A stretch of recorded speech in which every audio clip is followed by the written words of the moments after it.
श्रीभगवान् उवाच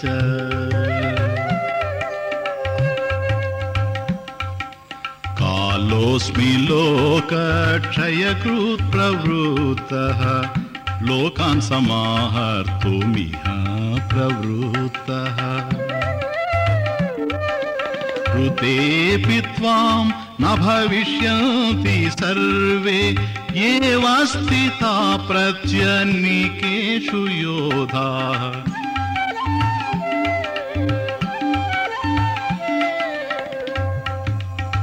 శ్రీ భగవానుడు పలికను, నేను లోక సంహారమునకై విజృంభించిన కాలుడను. ప్రాణులను సంహరించుటకు ఈ ప్రపంచమున ప్రవర్తించుచున్నాను. నీవు యుద్ధమును మానినను శత్రు సైన్యమునందలి వీరులు జీవించి ఉండరు.